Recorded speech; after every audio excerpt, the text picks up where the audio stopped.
I feel like I've gone from being a writer to being an author, and there is a difference.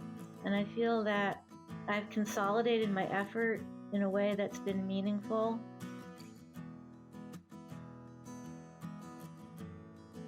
Welcome to Queries, Qualms, and Quirks, the weekly podcast that asks published authors to share their successful query letter and discuss their journey from first spark to date of publication. I am your host, author Sarah Nicolas, and literary agent Sarah N. Fisk. Donna Gordon is a Cambridge, Massachusetts-based writer. She graduated from Brown and was then a Stegner Fellow at Stanford, a Penn Discovery, and a Ploughshares Discovery. She was a 2017 Tennessee Williams Scholar at the Sewanee Writers Conference and a Fellow at the Vermont Studio Center in 2017 and 2018. She received the 2018 New Letters Publication Award for What Ben Franklin Would Have Told Me, which has been named by the Independent Book Review as one of the top 45 they're excited about for 2022. So please welcome Donna to the show. Hello. Hi, thanks so much for having me, Sarah. Good to meet you. Hi, we're going to see if I can edit out the thunder that just rolled over in my intro there. Oh, bummer. So we're going to talk about your journey to publication. We're going to start by going kind of all the way back to the beginning. When did you first start getting interested in writing? And then how long did it take from there before you started getting serious about pursuing publication? When I really think about it, I was writing poetry in junior high and high school, and in a pretty focused way, I'd have to say. And then when I got to college, I did a poetry writing workshop with Michael Harper, who sort of became a mentor to me. And he was very demanding and tough on us about looking harder at our own truths and working harder to edit.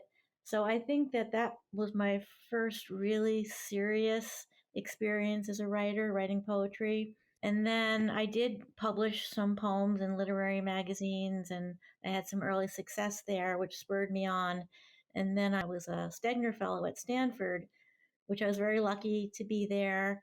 And I was still writing poetry, but the friends I made there were mostly prose writers. So I was influenced by them, and my sentences got longer. My poems became prose poems, and then eventually short stories, and then the novel. So it was sort of an evolution, but it makes sense looking back that that's how it went. Nice.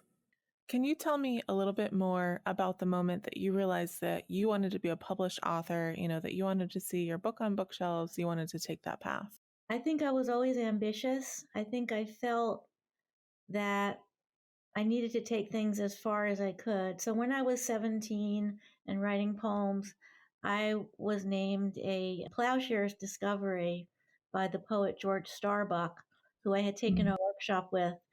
He had published books. The people in the workshops, they were actually graduate students when I was an undergraduate. And I felt the desire to have my own book. I felt the desire to publish. I believe that everybody writes something that's valuable.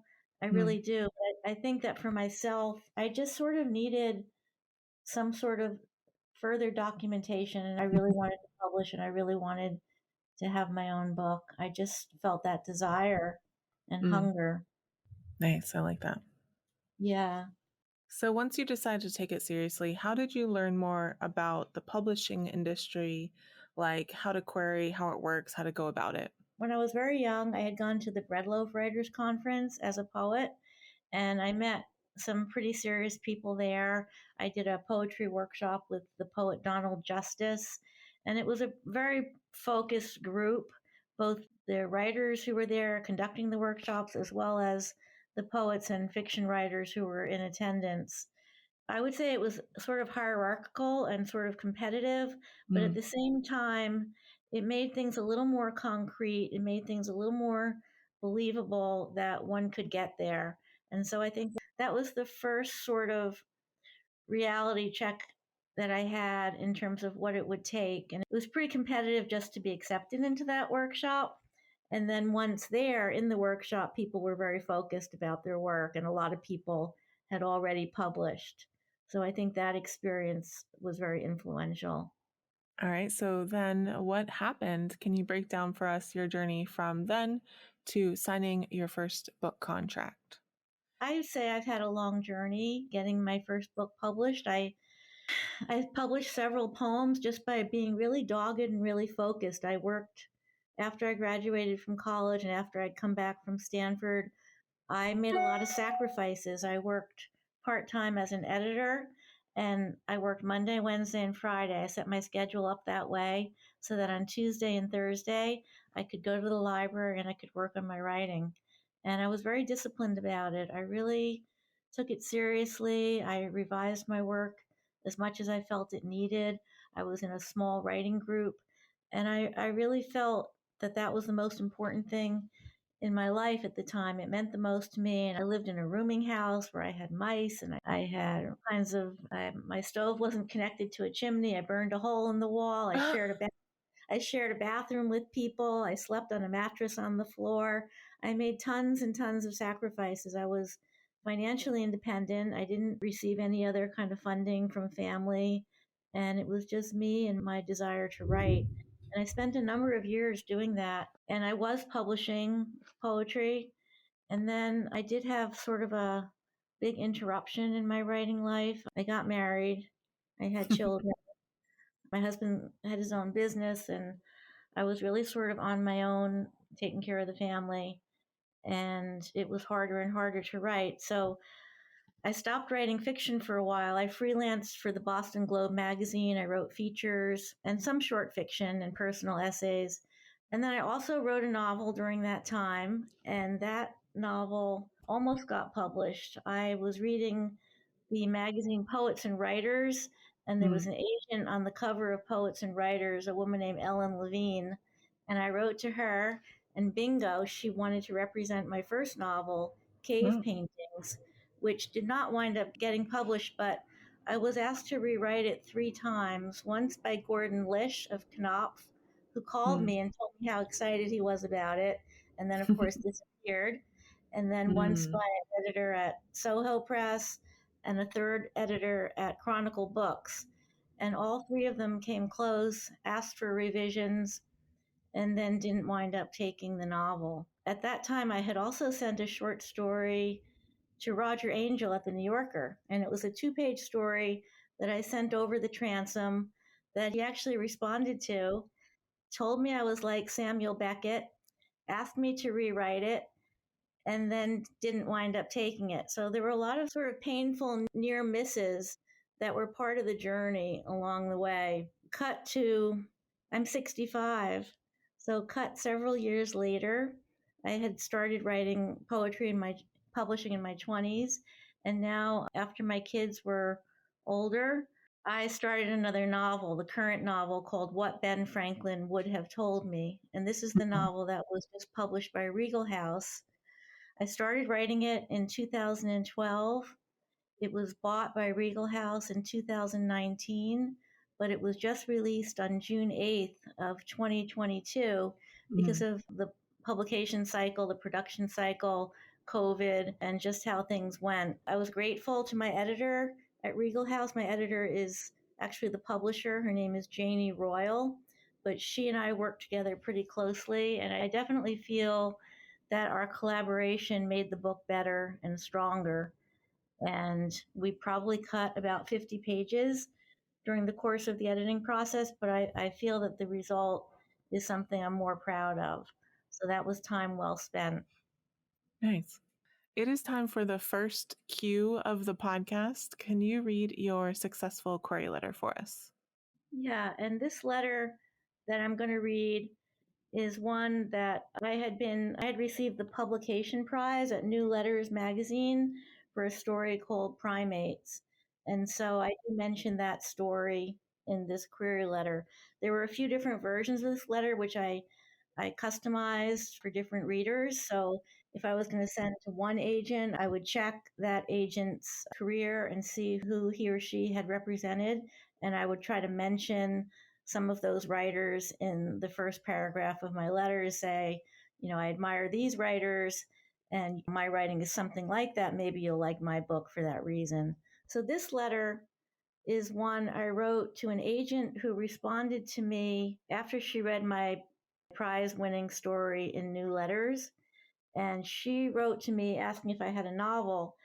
Just about the same time, I had already been made an offer by Regal House, but I published with Regal House without an agent, and I was still sort of hungry for an agent.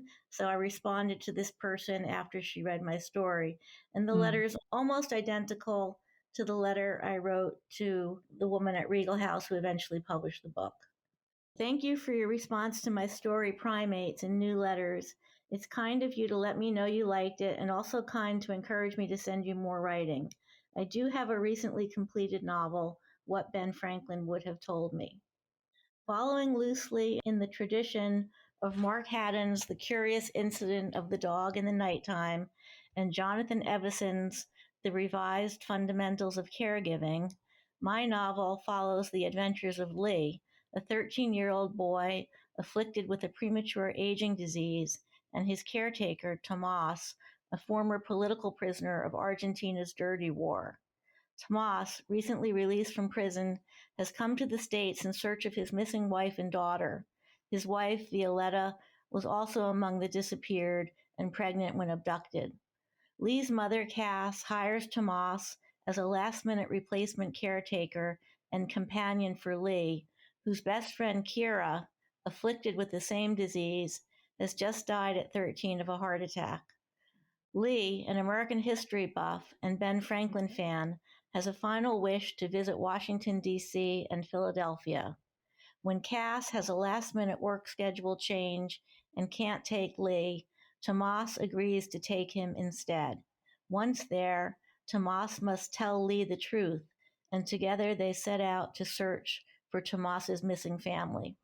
I have done a project with Amnesty International, Putting Faces on the Unimaginable, for which I both interviewed and photographed 15 people who were former prisoners of conscience and on Amnesty's speakers list.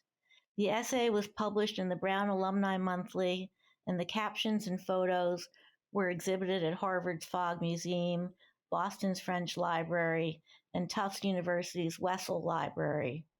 I had also volunteered at Camp Sunshine in Maine, a camp for kids with cancer and also progeria, a premature aging disease. These two experiences came together in writing the novel. The novel was a 2019 finalist for Black Lawrence Press's Big Moose Prize, and the first chapter received honorable mention from Arch Street Press in 2018. It was also a finalist for the 2019 Key West Marion Russo Award for Fiction, a semifinalist for the 2019 Hidden River Arts Eludia Award, and is a semifinalist for the Yes, Yes Books novel competition. I'm also completing a collection of short stories, Lesser Saints, which was longlisted for Zank Press's 2019 open competition. 6 of the stories have been published. I was a 2019 Writing Fellow at Brush Creek Arts, Wyoming, a 2017 Tennessee Williams Scholar at Sewanee, and a Fellow at the Vermont Studio Center in 2017 and 2018.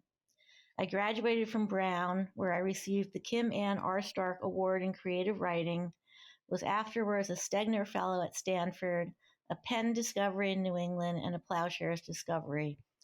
Some of my fiction, poetry, and essays have appeared in Tin House, Ploughshares, the Boston Globe Magazine, Story Quarterly, The Quarterly, Poetry Northwest, and Post Road. I was a finalist for the 2016 New Letters Alexander Capon Prize in Fiction and received honorable mention from Glimmer Train 2016 and 2017. My essay, Temporary Shelter, appeared in Sister to Sister, an anthology of sister relationships edited by Patricia Foster. Serving Up Equal Justice, My Adventure with Serena Williams, was recently posted on Medium. I'm happy to have you take a look at What Ben Franklin Would Have Told Me. Please let me know if you'd like me to send it. All right. Thank you for sharing. Sure, that's a mouthful. So, how has your experience been since signing that first book contract? Especially let us know if there was anything that particularly surprised you. Well, one of the things that surprised me is that I gave away most of my rights to the book. I think that I didn't really think my book was going to be as successful as it appears to be becoming right now. I've gotten some really good reviews from the Boston Globe newspaper and the Martha's Vineyard Times and the Vermont Standard. And I've been on a reading tour. My launch was at Harvard Bookstore in Cambridge. And people are responding very positively to my book. So some of the concerns I'm having now is that I didn't think I was going to have as many opportunities to do more with it as I might. So that was something I would have reconsidered. I'm not sure I would have had much choice in the matter. I think I just really needed to have my book published in order to move on. I think there were so many sort of near misses and almost and maybes with different agents. There wasn't a lot of consensus. I sent my book to a lot of agents, and people wanted different things. Some people felt that the story belonged to my main character, Lee, and some people felt it belonged to another character, Tomas, and it was confusing to them whose story it was. So I think I just really needed to publish it and move on. And I did give up some things, but I also gained some freedom now. I feel like I've gone from being a writer to being an author, and there is a difference. And I feel that I've consolidated my effort in a way that's been meaningful. And so I do feel it's advanced my writing life and my personal life to have published it. Nice. All right, it is time for the quick round. I call it author DNA, just classifications that we like to put writers in. Are you a pantser or a plotter? What was the first word? Pantser? Do you know pantser? No, I'm not sure what you mean by Okay. So basically the question is, do you outline ahead of time or do you just kind of write and see where it goes? I'd say I'm both. I think I need to do both. Because my novel is a journey story, there was a structure built in. And so I had that sort of as an outline. But then in terms of each chapter, I was a plotter. Do you tend to be an overwriter or an underwriter? Over. Do you typically write in the morning or at night? Morning. When starting a new project, do you typically start with a character or a plot or a concept or something else? I often start with a phrase, and then that becomes part of my first paragraph, and then I sort of start to understand what I'm doing. Do you prefer coffee or tea? Coffee. When you're writing, do you prefer silence or some kind of sound? Silence. Or my When it cat. comes to the first draft, are you more of a get it down kind of person or a get it right kind of person? I do both actually. So I'll write for a couple of hours and then I'll sort of refine that before moving on to the next stage. What tools or software do you use to draft? I just use Microsoft Word. Do you prefer drafting or revising more? I think revising is where things come together. So I would say revising. Do you write in sequential order or do you hop around? Generally sequential order. And final quick round question, are you an extrovert or an introvert? Introvert. Definitely introvert. So now we're going to talk about the second Q of the podcast. What were some of the qualms or worries that you had on your journey? And were they realized or did you overcome them or how did they shake out? I think going from poetry to prose was a huge challenge for me, but it was necessary. And so I think that I didn't study the formal elements of fiction. I studied the formal elements of poetry. So when I did deviate from poetry and become a prose writer, I really needed to learn a lot of things about plot and structure and character and story and dialogue. And that was, I'd say dialogue in particular was a challenge for me, making it sound natural. But I would say also, like believing that I could get to the end, that I could finish a story, that I could finish the novel. And also, I think letting people help, letting the people in my writing workshop contribute ideas in a constructive way. I think that was important to be willing to hear them. Yeah. Now it's time for the third Q.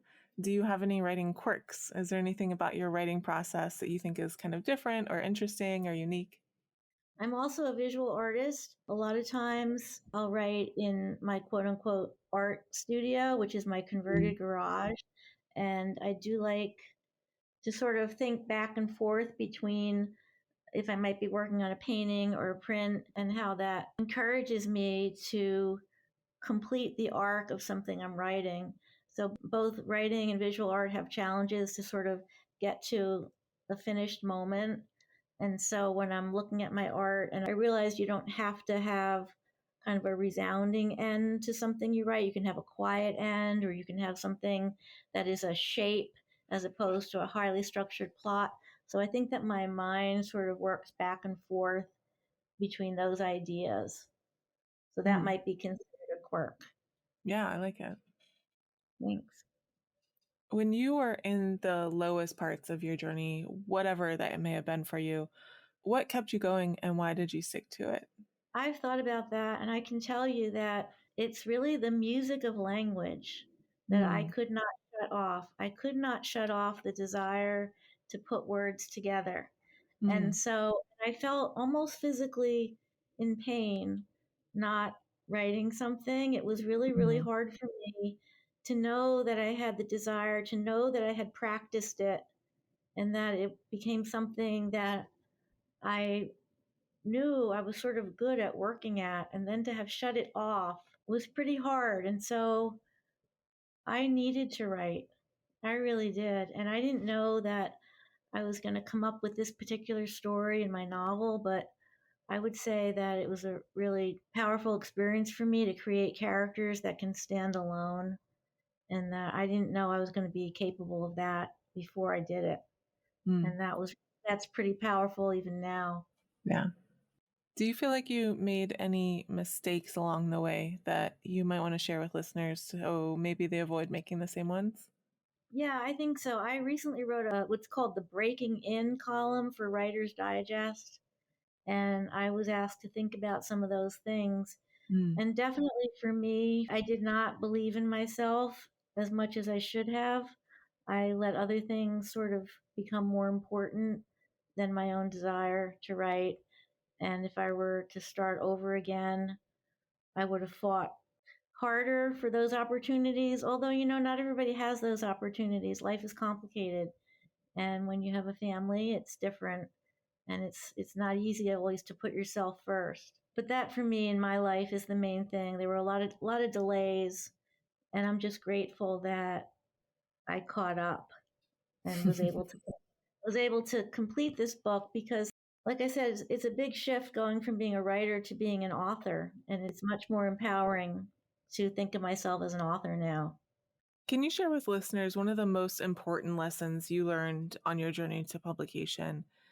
I had a lot of challenges with this book. There were a lot of things I had to do on my own because Regal House is a smaller literary press. So, for instance, I have characters who are Spanish speaking in my book, and I was responsible for getting the Spanish right. So I had to call upon a friend who was bilingual and to ask for her help. I would also just say that it takes a lot of stamina at every phase of writing, whether it's writing the initial draft or revising or working with a copywriter or editor or publisher. And you just have to be ready to keep going. You have to be ready to do what's called upon, to do what you know will be the best possible outcome for your words and your characters and your overall book. You can't give anything up and let things go to chance. You have to stay with it, no matter how difficult it is. You just have to ride it out the whole way. Mm-hmm. Yeah. I called this the acknowledgments portion of the podcast. This is not a business that most of us succeed in completely on our own. So, who are some of the people, organizations, or groups who helped you along the way? It was the people who believed in me at various stages in my life. So I would go back to elementary school and junior high school and high school. My English teachers were very nurturing and encouraging along the way, and they made me sort of believe in myself. As an adult, for this particular book, I worked with Amnesty International. I learned a lot through them. They helped me a lot. And my family, my husband, my kids, and some close friends who could see me struggling, and the women in my writers group who helped me through the struggles. And like I said, being able to collaborate with people who can see things that I couldn't see. I think in particular the people in my writing group who stood by me all the way from the beginning to the end. Nice. I'd like to thank them. Yeah. Yeah. All right, Donna, before you go, is there anything you want to share with listeners about your work who may be interested in reading either your short stories or your novels? Yeah, I mean, I think that my novel, What Ben Franklin Would Have Told Me, is a powerful book, an emotional book. It's an unlikely coming together of characters, and I think people might be inspired by reading it. It's a situation that brings together two characters who have very sort of dark histories and challenges, and yet the book never felt dark to me at all. It always felt like my characters were going to rebound and become something more. So I'd love it if people wanted to take a look at my book and read it and let me know what they think, either on Goodreads or Amazon.com, whatever might. They can look at my website and see what I'm doing with the visual art. If people are curious, just let me know. All right, Donna, thank you so much for coming on the show and sharing your story with my listeners. Yeah, thanks so much for having me. Good luck to everybody. Just stay with it. This concludes Season 2 of Queries, Qualms, and Quirks. We will be back in early 2023 for Season 3. Thank you so much for listening to this episode of Queries, Qualms, and Quirks. You can find the text of Donna's query in the show notes, along with links to find out more about her and her books. If you enjoyed the show, I'd really appreciate if you'd help me find new listeners by leaving a review on Apple Podcasts or Podchaser, telling your friends, or sharing this episode on social media. If you're interested in supporting the show, go to patreon.com/pubtalklive. And if you're a published author interested in being a guest on the show, please click on the home base link in the description or go to sarahnicolas.com and click on the podcast logo in the sidebar. That's Sarah with an H and Nicolas with no H. Thank you so much for listening, and we'll see you next year.